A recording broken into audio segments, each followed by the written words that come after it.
Juste pour savoir, est-ce que je vais devoir venir creuser moi-même? Ma sœur, on vient de refaire des recherches et tout le reste. Putain, t'as raison, il y a bien quelque chose sous le sphinx. Mais on ne peut pas y accéder. Ben si, des poutres de soutènement. À quoi ça sert? Comment on a fait pour réhabiliter tous les temples, pour réhabiliter des églises? Oh, s'il vous plaît, à un moment donné, on a la technologie pour le faire. Vous pouvez aussi, pour éviter un effondrement, mettre un tube. Un tube. Et au moins, tu passes dans le tube. Si ça s'effondre, le tube, s'il est assez solide, tu restes pas piégé dedans, puisque tu es dans un tube. Et vous avez du Kevlar qui permet au final d'avoir une solidité hors norme. Vous faites un conduit en Kevlar que vous allez insérer et souder, donc voilà, pour pouvoir passer tout le tunnel. Vous refaites un tunnel sous le tunnel. Et c'est pas con, hein. Au bout d'un moment, il faut réfléchir avec son cerveau. Et ouais, mon Codex, avec son cerveau, tu vois, je me suis pas servi de toi pour une fois. À force, j'ai l'habitude, oui, je confirme. Donc du coup, oui, il y a des chambres sous le sphinx. Et il y a des secrets qui ont à être trouvés dedans. Vous n'y êtes jamais allé, personne n'y a jamais allé. Pourquoi? Je vais vous expliquer maintenant l'histoire du sphinx. Le sphinx et la pyramide de Khéops sont toutes les deux faites à la même époque. Sauf que la Nouvelle-Égypte a réhabilité les constructions pour recréer un empire à partir de quelque chose déjà construit. Voilà pourquoi, oui, c'est bien pendant le déluge de l'Exode de Moïse. Donc voilà, mais c'est pas la véritable histoire. Ça, c'est une histoire imaginaire qu'on a racontée à partir d'une histoire réelle.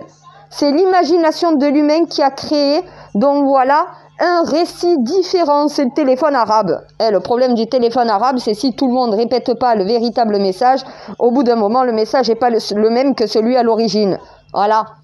Moi, je vous ai raconté l'histoire du véritable déluge et les espèces qui s'y trouvaient à cette époque-là.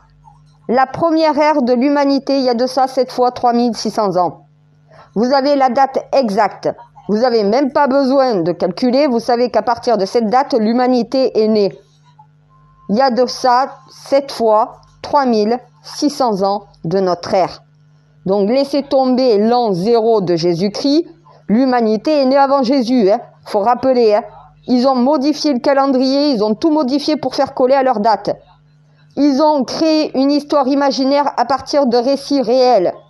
Ça s'est déformé avec le temps, jusqu'à arriver à une histoire surnaturelle, donc voilà, sortie de l'imagination. Non, non, deux espèces cohabitaient. Il y a eu bien une division entre ces deux espèces, l'espèce ancienne, l'espèce nouvelle. L'espèce d'avant-création par un alien, l'espèce d'après-création une fois qu'on est devenu l'être humain. À cette époque-là, il y avait déjà la pyramide de Babel. Il y avait déjà l'Atlantide. L'histoire du marquage sur les portes, c'est tout simplement ceux qui ont reçu la sainte parole, comme quoi il fallait fuir. Les humains, les singes n'ont rien reçu, ils se sont retrouvés engloutis. Ne faites pas coller ça à la Nouvelle-Égypte. C'est pas Moïse. Le pharaon de cette époque-là n'était pas Toutankhamon. Cette époque-là est une époque plus nouvelle. Mais on racontait le récit de cette époque ancienne comme une histoire aux enfants. Mais cette époque a existé. Mais bien avant l'Égypte de Khéops, l'Égypte des pharaons. C'était l'Égypte des Atlantes, l'histoire qui vous est racontée. Moïse n'est qu'un nom qui veut dire sauver des eaux. Pourquoi? Parce que tout simplement, le Saint Graal qui a reçu le message est venu vous alerter de la catastrophe et qu'on a tous reçu le message et qu'on s'est mis en sécurité dans le temple. Quand la mer est montée, on a jeté nos embarcations et on est parti. On a migré chacun de notre côté. Eh bien oui, c'était les premières fois où on a pris le chemin par la terre et les chemins par la mer. Il y en a qui sont partis, qui ont fui avant les autres. Les derniers qui sont restés avaient des embarcations pour pouvoir naviguer. Voilà comment on s'est échappé. Les singes sont restés, ils ont été noyés. Le temple de Babel et le sphinx ont été plongés dans l'eau jusqu'à la décrue.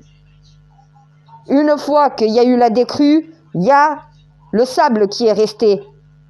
Donc, la chaleur a commencé et l'érosion a continué jusqu'au moment où les pharaons, l'Égypte qu'on connaît et qu'on fait coller à ce récit, alors que ce récit est bien plus antérieur que la période actuelle à laquelle vous la situez. Non, ce n'est pas les pharaons, c'est les Atlantes qui ont vécu ça. Les pharaons ont juste repris l'ancienne civilisation, englouti des Atlantes. Ils ont refait naître le culte des anciens dieux, le culte des anciens humains et des anciens singes vivant ensemble. Voilà pourquoi toutes les statues des dieux égyptiens ont une tête d'animal et un corps d'humain. La transition du singe à l'humain, l'évolution par l'alien venu nous évoluer.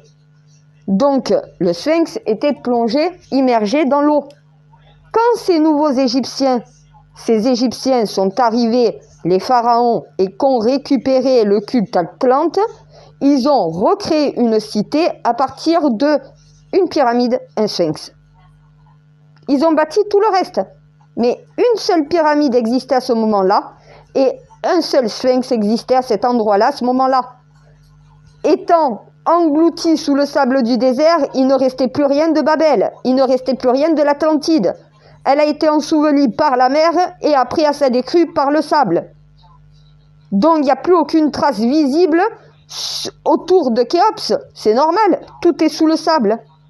Donc quand les nouveaux Égyptiens sont arrivés, la nouvelle Égypte s'est construite, elle s'est construite autour du système de la pyramide et du sphinx, et ils ont créé tout le reste après. Mais le sphinx et la pyramide ont été réhabilités, on y a fait des travaux. C'est pour ça que le sphinx a été retaillé. On a essayé de lui redonner une forme initiale sans savoir exactement à quoi il ressemblait à l'époque. La tête du sphinx est tout simplement une tête d'homme, d'humain. Le corps est le corps d'un singe allongé.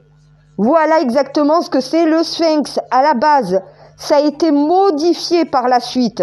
Voilà pourquoi vous avez deux érosions différentes sur le sphinx. Vous avez deux tailles du sphinx. Une antérieure au temps des Atlantes et une plus récente au temps des Égyptiens, au temps des pharaons. Vous avez deux époques que vous faites coller à la même époque, mais c'est deux époques différentes, complètement opposées de plusieurs décennies. Voilà pourquoi vous faites coller les pyramides de Gizeh à une époque plus récente et le sphinx aussi. Non, il y a eu une époque antérieure où il n'y avait qu'une seule pyramide, la première construction créée sur cette planète, qui a été créée par des singes, puis après, la civilisation atlante s'est créée avec les humains et les singes, jusqu'à ce que les humains créent après le reste du monde parce que l'espèce singe intelligente a été éradiquée par le déluge. Et un humain qui reçoit le message de Dieu en lui disant « il faut que tu protèges toi et les tiens », va protéger les siens. Un singe qui ne reçoit pas cette alerte et qui est trop con pour le comprendre, au final, qu'est-ce qui s'est passé? Ils se sont retrouvés noyés. Faites des fouilles dans le sable du désert autour de Khéops, vous retrouverez des squelettes de singes énormes, géants. Vous allez retrouver tous les cerneaux qu'il y avait de l'Atlantide. Vous allez retrouver l'Atlantide, donc voilà, complètement détruite, bien entendu. Donc voilà, puisque quand même, tu as eu la mer qui l'a recouverte, et après le désert qui l'a recouverte. Mais vous avez des traces sous le sol, mais bien plus profond que ce que vous cherchez. Vous cherchez trop à la surface, cherchez en profondeur. Je vous l'ai dit, il faut chercher en profondeur. Donc le sphinx, oui, sous le sphinx, il y a des chambres secrètes qui révèlent des secrets aliens. Le sphinx est bien dirigé vers l'autre sphinx sur Mars. Ils se regardent. Les deux pyramides se font face à face. Chaque sphinx est quasiment devant la pyramide. La pyramide, le sphinx, se projette sur Mars. Mars et son sphinx, avec sa pyramide, se projette sur Terre. Il y a une vision entre les deux planètes. Chaque fois que la Terre tourne et se retrouve face à Mars, c'est la porte des étoiles. Eh ben oui, ça y est, il y en a qui sont en train de se dire, c'est quoi la porte des étoiles? C'est ça? C'est les réponses à toute l'humanité, c'est les réponses à qui sont venus nous élever, c'est les réponses à comment on a sur Mars le même sphinx, la même pyramide que sur Terre. Eh ben oui, posez-vous les bonnes questions, je vous l'ai dit, vous aurez les bonnes réponses. Vous avez des secrets sous le sphinx. Oui, vous avez creusé, vous avez vu qu'il y avait quelque chose. Mais vous n'osez pas passer, vous avez peur d'un effondrement. Trouvez le système pour pas que ça s'effondre, passez, allez voir ce qu'il y a. Est-ce qu'il faut que je vienne en Égypte pour vous montrer comment faire mes archéologues, mes égyptologues? C'est grave. Putain, ma sœur, t'as raison. Maintenant tout le monde me donne raison. Ben oui, j'ai le codex. Le codex a raison. Vous avez tort. Il a raison. À un moment donné, le codex, c'est la mémoire de Dieu aussi. Va falloir comprendre ce que ça veut dire au bout d'un moment.